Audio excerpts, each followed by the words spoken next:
bankoze bubi nnyo designer walera ankoze bubi nnyo designer muleke Friday obajotya oba wandiyambadde sharia nga tumaze sheno kubanga ntandikirawo olunaku lwayingiddewo dda wasizotya walaikum salam nasuze bulungi nnyo omanyi wenjongerako oyinza ogyonoona era oyinza ogyonoona komaawo njawo kwebaza nti wona bonna abakedde ku makyano gaa nti nedda nkirira ku Bukedde TV2 ate kwenzibiza ku Bukedde ate kwenzibiza fe tuba tuyingiddewo kanyomero lugambo tuze mu kanyomero baketa lugambo tukweta amawulire ag'enjawulo kwa serebubo ate ng'olwokutano kiba kyanjawulo nnyo nti tuba tumukyaza omu ku abo nayogerako nabo oli waddemba okuweereza message n'obuuza omuyimbi gwe tuba tuleese wa serebu gwe tuba tuleese kiki kyoyagala gwe okumanya fe tukimubuuza direct nabeera ng'akuddamu simanyi basunireko gwe tulina olunaku olwaleero tubasunire basunireko tuyina oluyimba lwenyini gwe tuyingidde naye kokofinga olinya oliwulira kokofinga ye yatuleetera kanakadansi nanyini vibe nanyini vibe nze mbagambye tutegeke eddiiro kuba mumanyi ajja kwetala ng'alyeri oyinza omusanga omukwatidde eri ate wowe wakwata bukwasi tulinayo olunaku olwaleero asina olunaku essaawa yonna eddakiika yonna ogenda mulaba wano ng'ayingiddewo dda mu studio za Bukedde alright kakati nga tetunaa kugendawo kokofinga Dax Vibes bamunoonyezaako Dax Vibes ono waffe omutegedde alina oluyimba lwe yafulumiza naye nga nze ndaba bifaanagana ennyimba ze zigenda zifaanagana ate nga twali twabyogerako ku bayimbi abalala amabegakaawo nti okukola ennyimba ezifaanagana olusi tekikola oba kiyinza okuba nga ekidongo nga trend gyayagala otambulira abane track omanya abayimbi abamu babane track zaabwe nga baagala ozikuuma kwegamba nga message eyinza okyuka naye nga track eri esigalamu nebanga trademark ye n'agamba mbu nedda mbu yenyimba zayina engeri gyagenda n'azigatta n'agatta mu bakongo simanya n'agatta mu bayindi n'agatta mu bachina tugamba ye naye nga ate titubitegeera nga byogera si bye bireflectinga nti ate mujja kubitegeera naye nga tetunaba kugendayo lwaki sisooka ne kokofinga nga nkyali mu vibes ze kubanga ti abantu batadde mu muudu wenasooka eyo batandise bali mu muudu balindiridde kokofinga ndowooza tumulindeko tuleete omugenyi waffe olwedde abantu bamwesunze Dax Vibes tumulindemu koko oli ready kale ayingirewo tewali buzibu freestyle twamumanyira freestyle ako kamuleete kubanga ye musajja ava omulabye okangana musebo how are you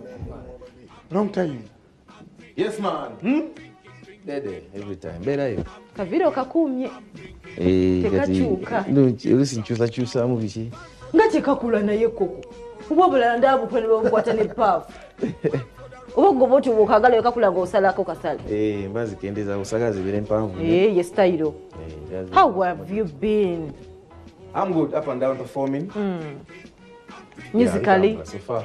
everything nice everything crisp yes neyanza bana kuganda okumpagira kubanga ebibulu kyafuna shows wana wali era ngenda vano zile side masindi nene graduation nasike nabadeyo Kiryandongo nga bagula registration ebintu bwe bino bang bang bang olo yense kwe bayita mister bemaze kuwagira bine byaffe biri nze ndyamere ngande kokondia woman I love you please don't break my heart sum kwenye patikila kitu minapata newosibira munju kutula pata design omutindo gw'abashortkata man Bukedde TV1 kokofinga kakati koko yogede ozisho nayogera ku gundi ezo up country tuwazoina yezo omuntu yabadde ambuuza nti Kampala wano bakugoba tebakyakulaba wano tebakyakufiiringa wano mu Kampala nze performing everywhere ati leero graduation yenina eri muno mu Kampala saize ekisasi awo then weekend yeddako ina booking ye Masaka nga 11 October then Mutukula 12 so Zendi everywhere. Nti mu bivulu bino ebyawane wano Saudi Arabia, Germany, Amsterdam. Kati no bam performing everywhere you know man. Ndodo kulaba ku shows abayidi abaje bategeka. One. I've said ebisinga babera ne shows na bookings are already out of the country. Kati last weekend but the Juba. Bade ne shows nganya. ate bazimba mpadde bookings endala shows endala 3 zijja maaso awo. So nze nabanga sitomaana kayingizawo benzi iyo njirabye Uganda mbebaza just sokulindeko. Yes man. Lwaki walookingira nnyo mu zibenzi kuba nzijukira ebbanga lyonna lyonna otambulidde nnyo mu benzi ezo. Nze brand yange nina wenjikuuma, that's why era sirabika nnyo, ndabika only where I'm supposed to be. When I'm invited officially ne bantera ku program mbeerako ku show. Naye oba tompiseeto ontadde ku program anange mbeera ne show zange ebiseera ebisinga. So ogambye okubeera mu motoka ezo, it's all about branding. Nze kinjagala nakula tata wange akola mu fire brigade nga bavuga motoka za German nga ngumunyuza fire brigade ezo. So nenjagala ji motoka za German. So era bwe nga nakola my first song mikono waggulu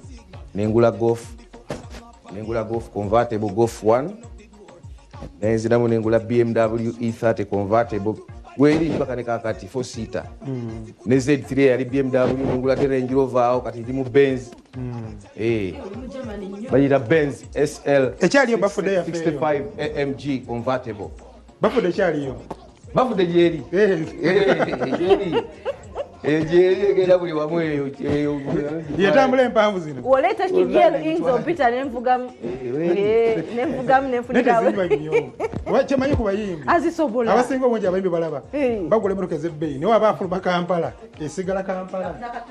n'afuna kali akanguwa. Oluusi olina okusevinga olina okugenda okukola sente bakuyisi bagenda kuwa miliyoni 3 miliyoni nga 3 mekaawo.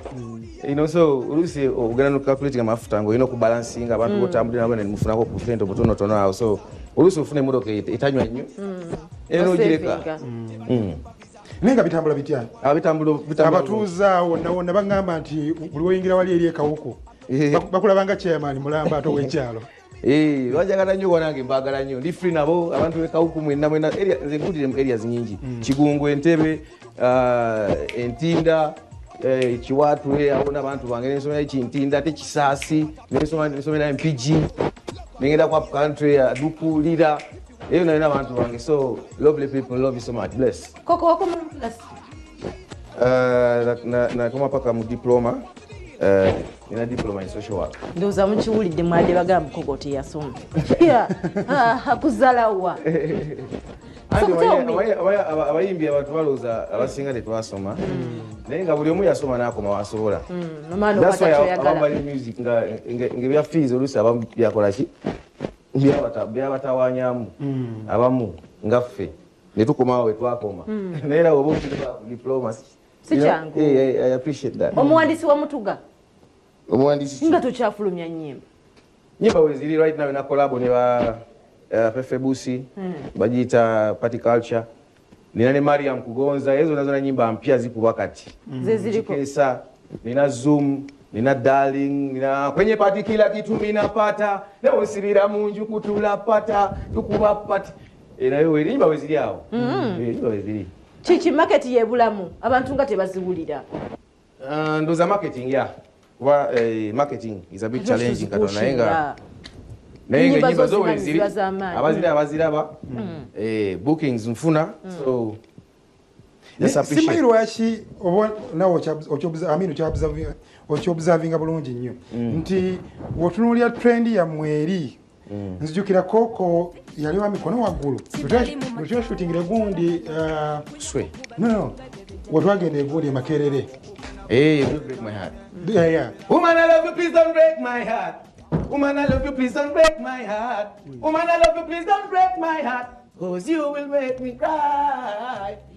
Oluyimba olwo because nalulimu nnyo concept yonna You look so pretty on this party with your dance and style like you play sport karate. Don't be yati like a girl named Fatty. I won't let you fit. Wotunula ennyimba ezo wotunula ennyimba ennaku zino ezijja ennaku zino tulaba nti ate oba mukubirira nnyo okukubira bwekola nti message gye mwapakaginganga n'ennaku zino ennyimba kiri nti nange pressure esusse nti owaayi gundi asudde naye kansuuleyo. Music atekena ne trend omanyi naye nga music yena inatunda noyimba message noyimba music nga ina buli music ina message ebe isaawo So kisinzira the way someone perceives it from out there. Nja Kaiba ko yizo kanti sika message ate wali omulala yatwalanga ka message. That's why ogenda okulaba nga it's hitting. anti waliwo okujjanga kiyita mu lujja mu Luganda kiyita mu lujja nti wiiki 2-3 ng'olwo lugenzi tulisiibudde babeera oluyimba naku zino ennyimba tezirwako lwaki buzibu ki anti kati avenues nyingi nnyo ebintu ebigenda mu maaso bingi ebibuzaabuza bingi so music tasobola kulwako ate ne message oba oyimbye waliwo message ziri short term nga tezira kulwawo waliwo message oyimba nesigala mu muntu nesigala mu bantu nawaliwo message oyimba nga yase ina okukoma around there. Koko kankutwaleko mu bibuuzo ebiri personal. Olina abaana bameka? Ino mwana omu yekka kiki oli kukizaala gumba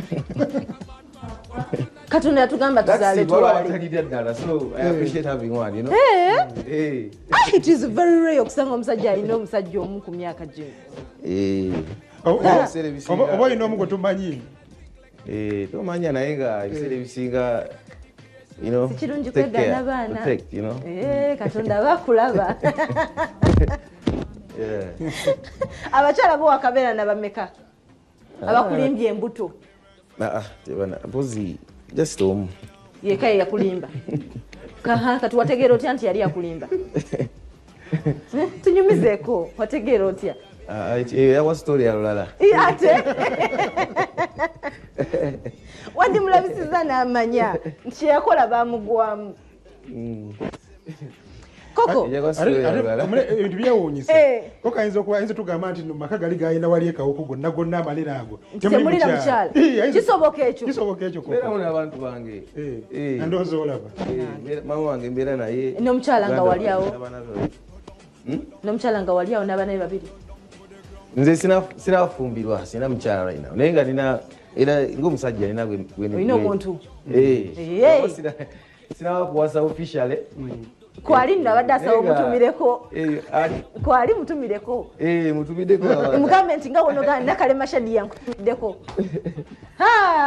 ulira obuzibu Koko, what is your worst fear? Fear? Fear siyitegeera ekintu kyowulira nga mubutuufu otya okukifuna otya okukyexperiencinga ngugamba bane Mukama gira kiyisa wala kufa Waratya kufa era kufa twagala genda mu ggulu so omuntu olisaawo olina okuba nga weegendereza take care of yourself twagala genda mu ggulu genda mu ggulu Katonda yakola ki yasalawo naye gwe wandyagadde ogenda mu ggulu simanyi sirishwa because simanyi oba eggulu gyeririyo wateriri kubanga ogenda mu ggulu password eri egi kufa ate kati yugotya kati fena anti kati olinda bulinzi buli mwalina time ye kati time yewe etuuse ng'ogenda. Kale, tell me about your bucket of life. Bucket of life, what do you mean? My lifestyle? Nedda, ebintu by'ogamba nti wandyagadde okubyexperiencingako nga tonnafa. Ebyo nga biri unique. Wabula sina bineegomba nnyo nze I just live life the way it is. Nzuuka nga ndi mulamu ng'otandikirawo ninamu kasente akasobola okumbeesawo n'okuyambako abankubira ku masimu mama mulwadde mwana mulwadde kasanyambayo ku 2-3 bisigadde naye nga nyumirwa nga nyingira gaali yaye nga ngenda ndaba mikwano gyange nga nyumirwa ensira kasanyambako ku bantu kasanyambako ku muntu nakwira nga alina ekizibu nemuyambako ekyo kinkolera nga tusina kubeera mu federation Koko toliyo ngenda ine time mbanjagadde nkolagana mutuuseewo kubanga nakula emabegaawo gw'omukwali bavuga ekintu ekyo palamenti wange okiri ku mwanjo nnyo sigamba nti nakivaamu omanyi federation twasokera ddala okugendayo nawulira meetings ezaaliyo ng'omulamwa mulungi nnyo tereza music industry copyright kulaba nti music ekulaakulana kulaba nti batereza music industry general abayimbi bato nga basokola ki okufunamu which is still the goal paka kati bikyagenda mu naye kati ng'okiri wala nnyo sikyakulaba kubanga kuli ngwe bagamba nti abayimbi bagenda ku palamenti okusinkana baba MP oba okugenda mu komiti gundi nga koko kumwe abasookayo nga n'olumu bakusindika webayita meetings mbeerayo naye oba tewali meeting masina kyengenda kukola toli mukulembeze mu federation siri mukulembeze Pressure bakuwa naye nga weba gye ndi nkolayo welfare era oba osanzeyo nga gye ndi ombuuzaako kigenda maaso kitegeeza oli mukulembeze njakulaba edi njakulaba ani nkoze ntya nkulagirirako ayagala okulaba presidential advisor ayita muggwe woba onsanzeeyo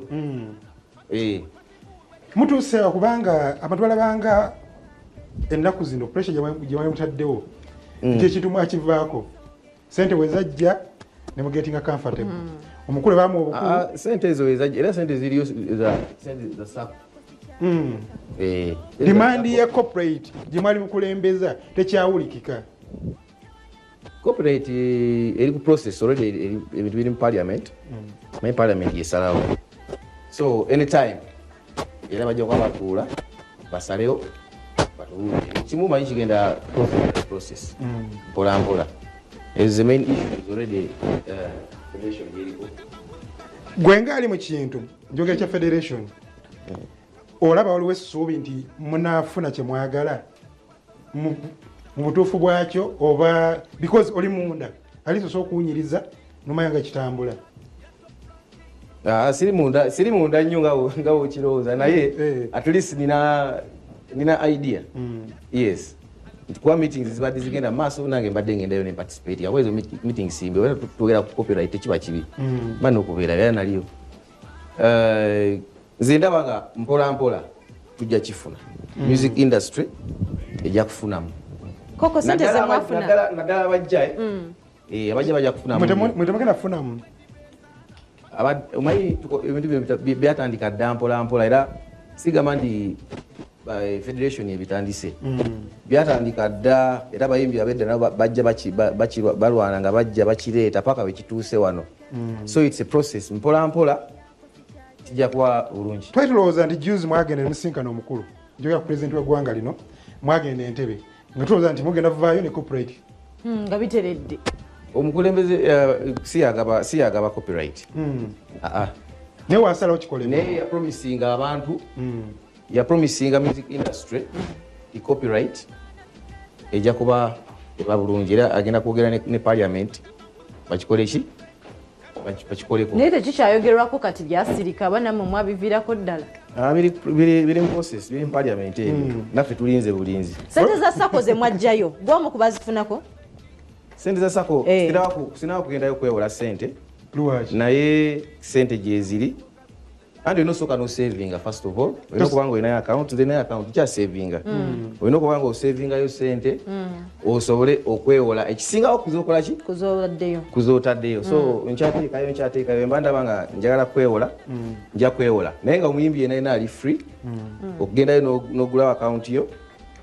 nobanga osooka omuyimbi atalina busobozi busavinga yena tajja benefitinga musaka eyo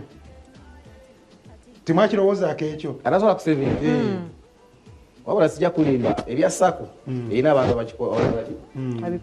abekwasaganya naye koko mbadde mumanyi nti nze nkulaba bulijjo nga ekibi kino kiri ku mwanjo nnyo naye kati ate olabika nga akiri ebbali no kati sako nange ndiyo nga muyimbi okitegedde abasalawo abakola bikiira balala owa welfare kifo kinene nnyo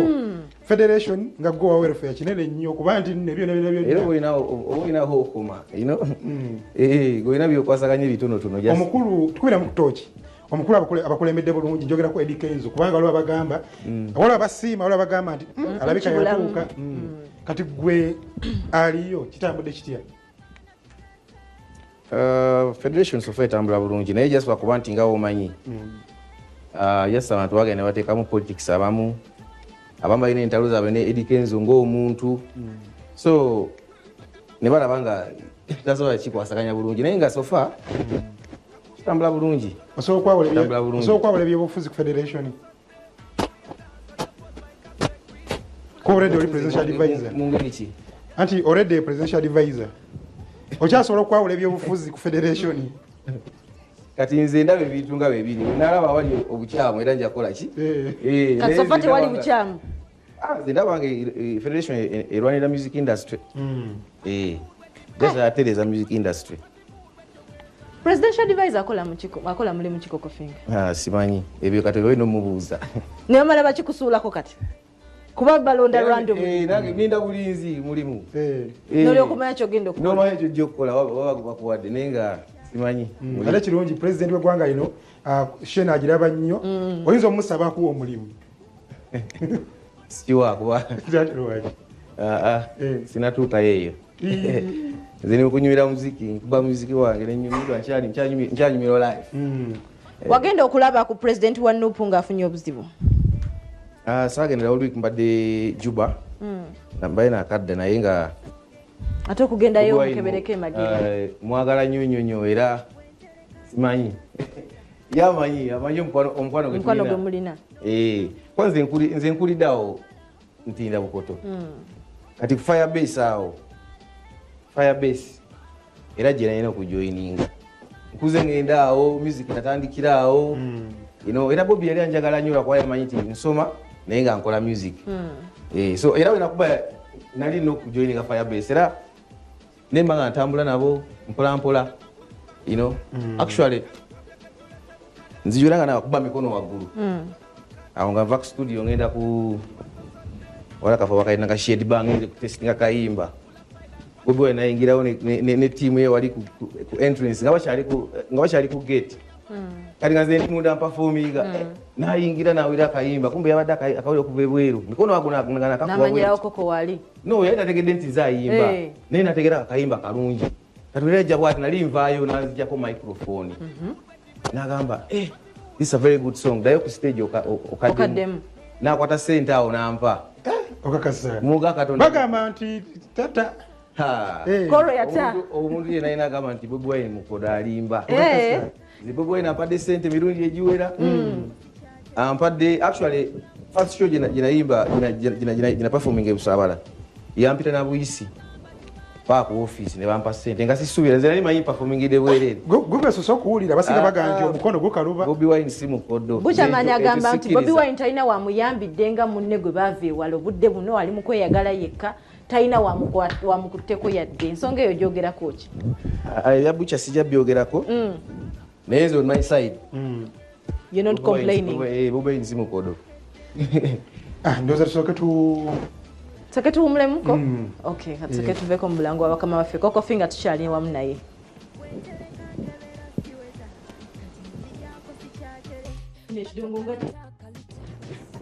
I love the song. Party culture. Nze Carol Kasita, Fefe Busi, John Black,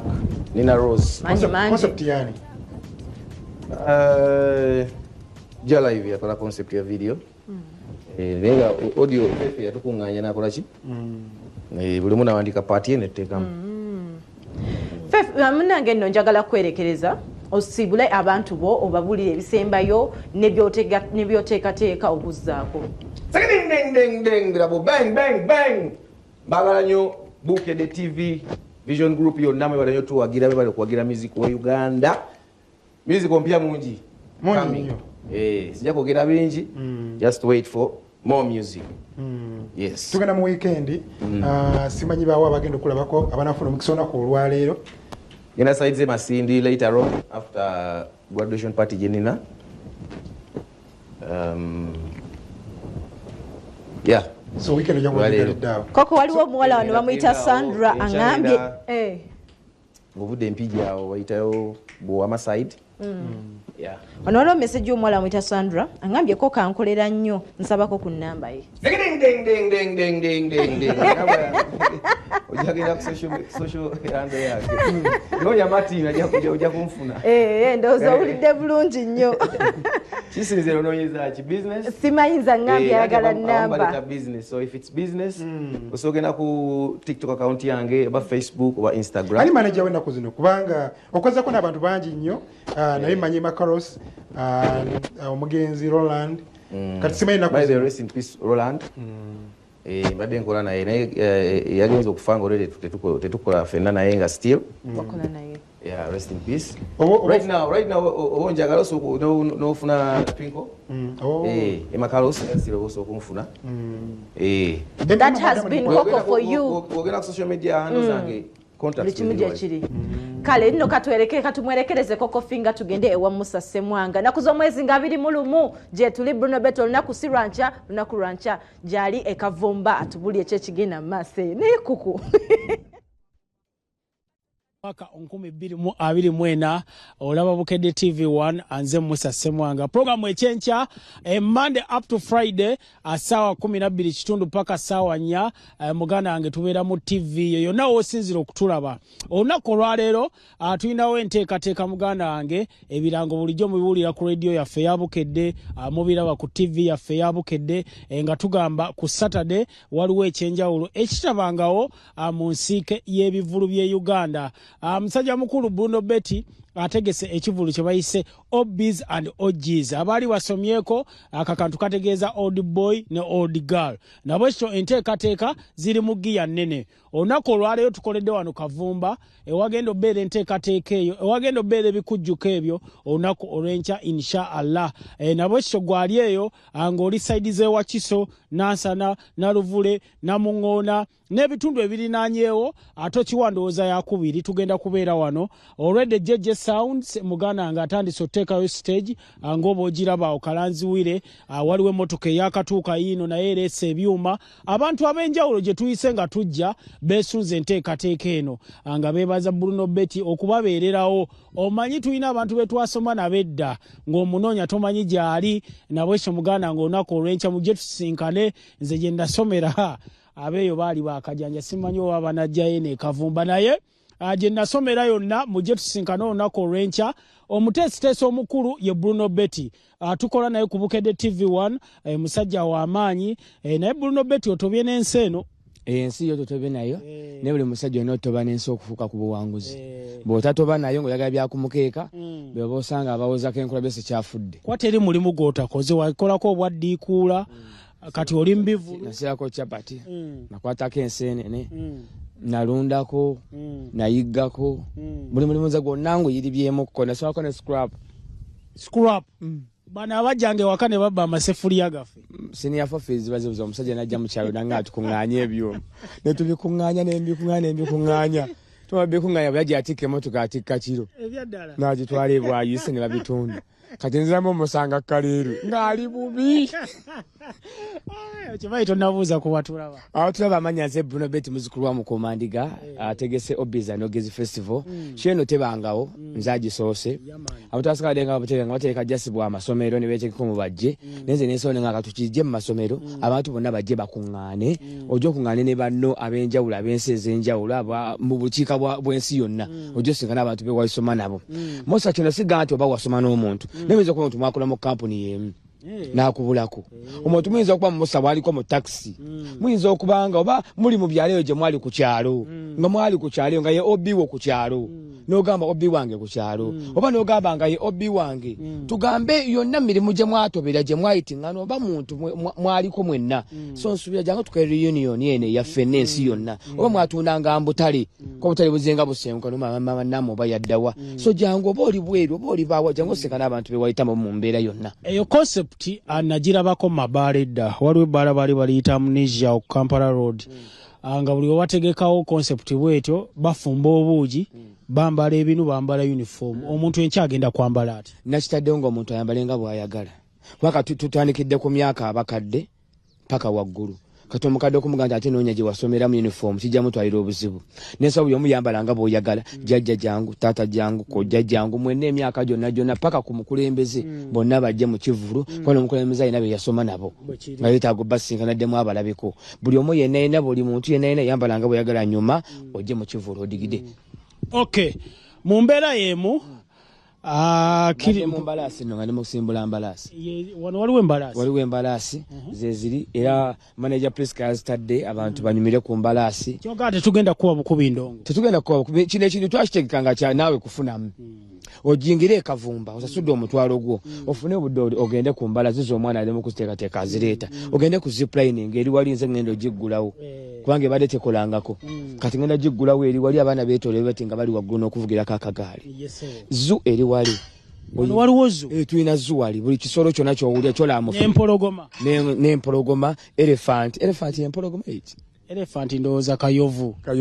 konna kayovu bulwadde elephant yasisi njovu kati enjovu zonna bweziri wali abantu bagenda kuzibeerako tulina swimming pool side wano okuwuga weekuli ebyo byonna biri ku sente meka osasula omutwalo wali ku mulyango vip nosasula 5 emmeeza ya milioni 2 kati kimanyi baweeredde ku bwerere kyoba okola kimu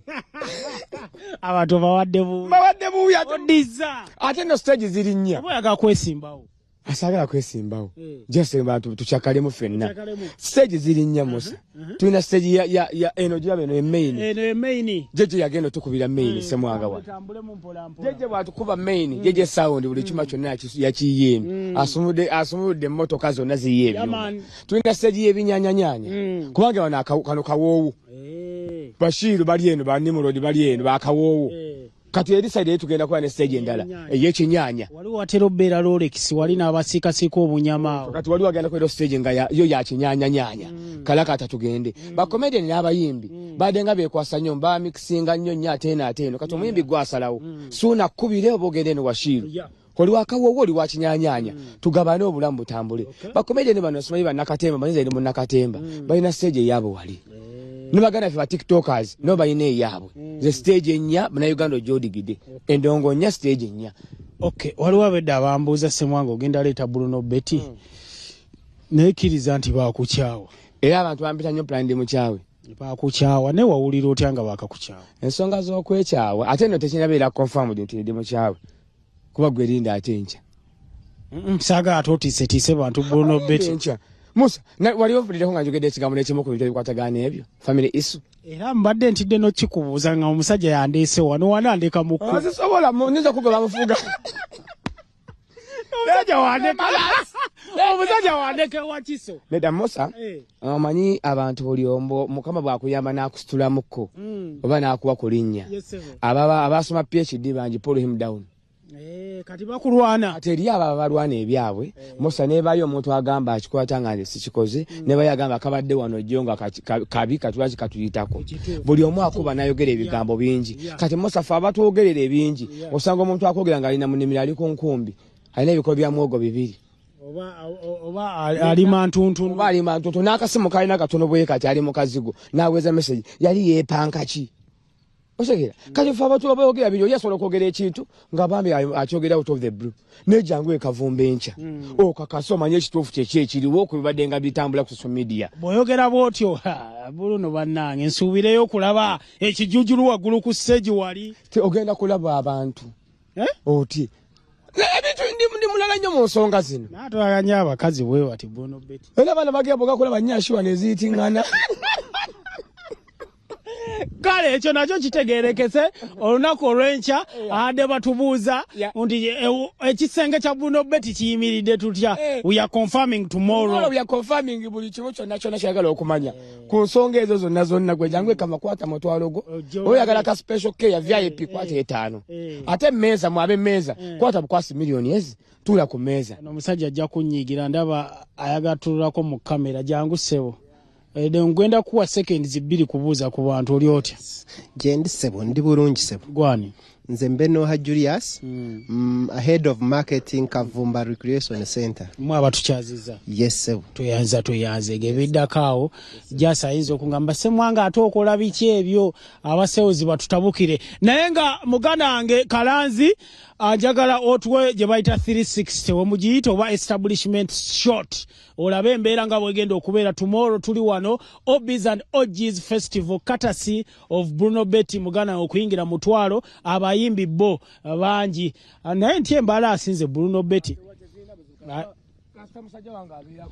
owai eno kati bagiyita batya eka nkukwatire gwe kwata mbalasi eno embalasi bagiyita ghost Ghost teguwa musambwa muzimu kwa kwanti ya bulaka mu budde obwekyo batasobola kukola ki kugiraba kibula twagituma ki twagituma ghost balasi nungi nnyo naye waliwo abayimbi edda mwana toginsembereza nnyo Bruno Betty waliwo abayimbi edda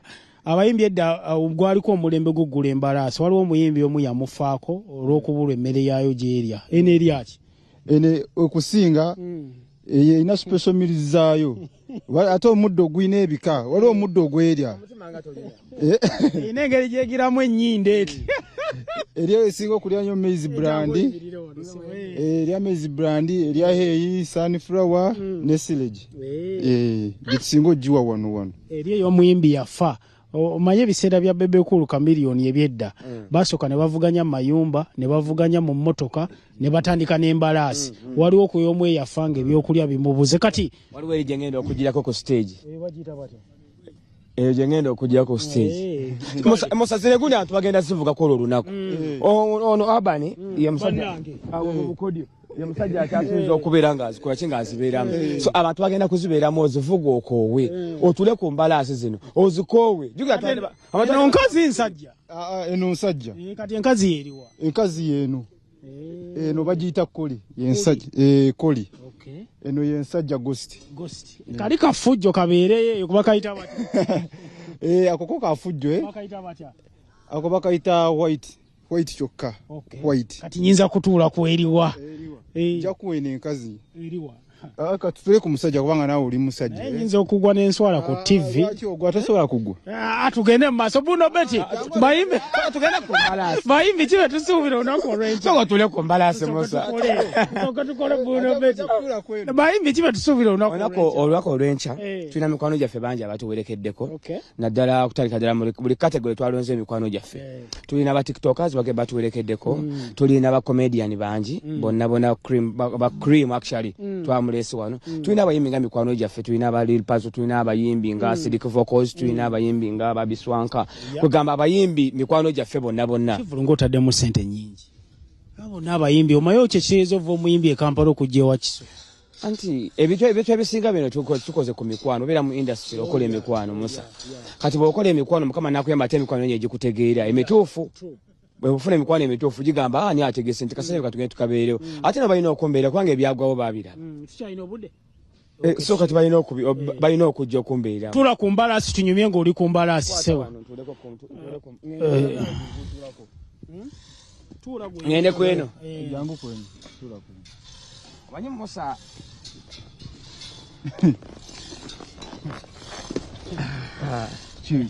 naye wulikika etya talina buzibu n'akatono twalina TV baali bagiyita oba TV ki ngeraga TNT ngeraga nnyo firimu z'abakawboyi naye ng'embalaasi egenda n'egireeti n'ovaako kati kyova olanzitya anti ezo teyaliiko ndowooza agimanyi kafulu waayo katulina Abani embalaasi zino azimanyi amanyi enkwata yaayo amanyi bw'erina okubeera amanyi bw'erina okukola ng'ekola ebintu eby'enjawulo kale atwala ku Bukedde TV1 we are signing out naye tugamba ekintu kimu olunaku olw'enkya tugosoko kwate ku masimu gugano tugenda kubeera wano e Kavumba okuyingira mutwalo emiryango tugula osame saawa 3 kumakya kubanga tulinamu abaana bagenda kujja ne bazadde baabwe ku ssaawa ez'essatu babeere muno badigide banyumirwe endongo endala etandika mutambule nga omaliriza kunyonyola endongeko bannayuganda mwena Abani tusimbule bannayuganda mwena ennaku zino zigenda kubeera nga 21 olunaku olw'enkya ye Saturday tugenda kubeera wano e Kavumba so jangu tukyakali tuyingira mutwalo byonna ebyokuzanyisa weebiri buli kyowulira kyonna kyoyagala kyonna weekiri twakirese e Kavumba gwe kyoba okola kimu kyokka kwata omutwalo gwo tugenda kusula wano tutandika lwa 6 tuvaawo ku Sande emisana mwena mbakowodde nze enteeseteesi bane mujje munda gw'omukwano mujje mumetera abo olunaku olwadi munaba mwekwasa ki mugende olunaku lwankya tuli Kavumba naki nalo mugende mu bungi okuyingira bbeeyi ntono mugende muwagira omwana watu Bruno Betty nga yetaze ng'abayise olunaku lwankya ate mumuswaza tugende e Kavumba Recreation Center yategese bingi nnyo kamberekereze nno munange mbagaliza olunaku olulungi weekend ennungi kasubire vibe yatandise dda juma ennungi abasiraamu assalamu alaikum warahmatullahi wabarakatuh mbagala